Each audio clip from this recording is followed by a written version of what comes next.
consideration of item 2 of the agenda. I now give the floor to Ms. Izumi Nakamitsu.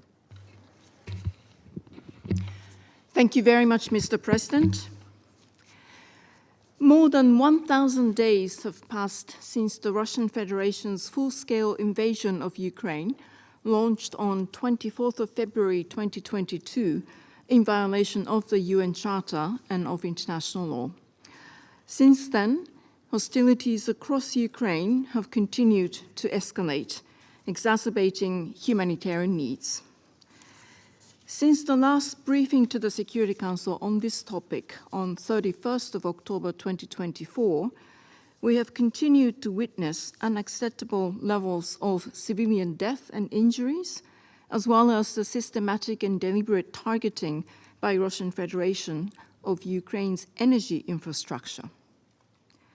These large-scale attacks raise grave concerns for the welfare of civilians who are facing a winter of hardship and misery. Meanwhile, incidents of conflict-related sexual violence and other violations of human rights also remained a grave concern. All parties to any armed conflict have an obligation to respect and protect civilians and civilian objects, as well as to comply with applicable international law, including international humanitarian law, which prohibits, amongst others, indiscriminate and disproportionate attacks, and to support international efforts to investigate violations. Mr. President, transfers of arms and ammunition and the provision of other forms of military assistance to the armed forces of Ukraine have also continued. The transfers have reportedly included heavy conventional weapons such as battle tanks, armored combat vehicles, combat aircraft, helicopters, large caliber artillery systems, missile systems, and uncrewed combat aerial vehicles, as well as remotely operated munitions and small arms and light weapons and their ammunition. There have also been reports of states transferring or planning to transfer weapons such as uncrewed aerial vehicles, ballistic missiles and ammunition to the Russian armed forces, and that those weapons have been used and are likely to be used in Ukraine. Reports also refer to an increase in military cooperation between the DPRK and the Russian Federation.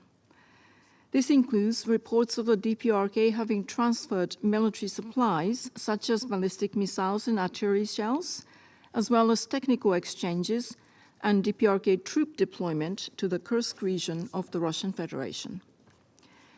Although the United Nations is not in a position to verify or confirm any claims or reports made, the Secretary General issued a statement on 3rd of November, noting his concern about reports of troops from the DPRK being sent to the Russian Federation, including their possible deployment to the conflict zone. He said this would represent a very dangerous escalation of war in Ukraine.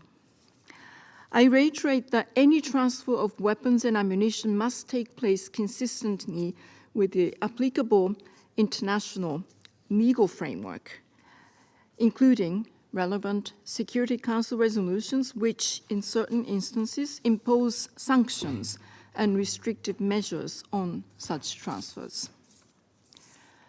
Mr. President, the use of armed uncrewed aerial vehicles and missiles by the Russian Federation continues to cause civilian death and injuries, as well as damage to civilian infrastructure in Ukraine.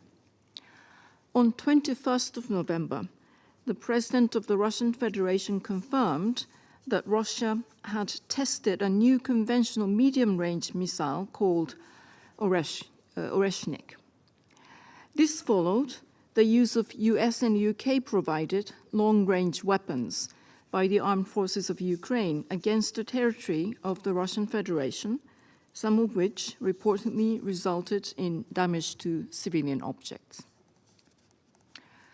I urge all concerned to refrain from any steps that may lead to further spillover and intensification of the conflict, as well as any further harm to civilians.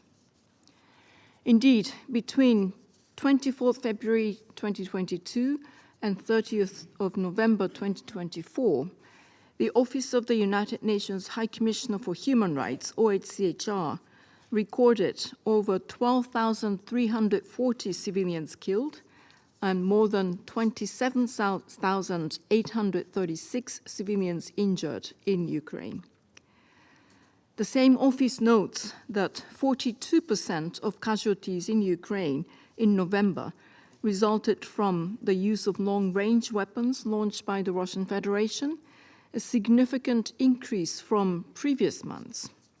According to the UN Human Rights Monitoring Mission in Ukraine verified data, aerial bombs killed 341 civilians and injured 1,803 from 1 January through 30 November 2024, a threefold increase in fatalities and a sixfold increase in injuries from aerial bombs compared to 2023. In addition, there have also been reports of a number of cross-border strikes using missiles and uncrewed aerial vehicles by Ukraine inside the Russian Federation, with some reportedly resulting in damage to civilian objects. Just like any other weapons or weapon systems, armed uncrewed aerial vehicles and missiles must not be used in a manner inconsistent with international humanitarian law. The use of explosive weapons in populated areas remains one of the most significant threats to civilians in armed conflict. Such use of these weapons is unacceptable in view of the well-documented pattern of civilian harm and the likelihood of indiscriminate effects. Reports of the use and transfer of cluster munitions remain deeply concerning due to the indiscriminate harm these weapons can cause and the widespread contamination they leave behind. Equally alarming are recent announcements regarding the transfers of non-persistent anti-personnel landmines. These explosive devices are prohibited under the Convention on the Prohibition of the Use, Stockpiling, Production, and Transfer of Anti-Personnel Mines and on their destructions. The universal participation in and the full implementation at all times and under any circumstances of the Anti-Personnel Mine Ban Convention and the Convention on Cluster Munitions and Convention on Prohibitions or restrictions on the use of certain conventional weapons must remain a priority. I reiterate my call on all states to abide by their international humanitarian law obligations and to become parties as a matter of priority to disarmament treaties and comply with the obligations therein. Compliance with these obligations is crucial in preventing unnecessary suffering or superfluous injury to persons and in protecting civilians. I also reiterate the Secretary General's call for states to reduce the human cost of weapons, including by endorsing the political declaration on strengthening the protection of civilians from the humanitarian consequences arising from the use of explosive weapons in populated areas, if they have not already done so, and establish mechanisms to mitigate harm to civilians. Mr. President, measures to prevent and mitigate the risk of diversion of weapons and ammunition are key for preventing further instability and insecurity in Ukraine, the region, and beyond. Such efforts by all parties involved in arms transfers will also be essential to post-conflict recovery. Universal participation in arms control treaties and instruments, along with their full and effective implementation, is key to preventing the diversion of conventional arms and regulating the international arms trade. This includes Arms Trade Treaty, the Firearms Protocol, the Program of Action on Small Arms and Light Weapons and its International Tracing Instrument, and the global framework for through-life conventional ammunition management. Mr. President, I reiterate Secretary General's call for just, lasting, and comprehensive peace in Ukraine, consistent with the UN Charter and in line with the relevant General Assembly resolutions.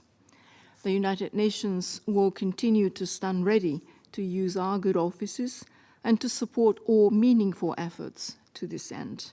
I thank you very much for your attention.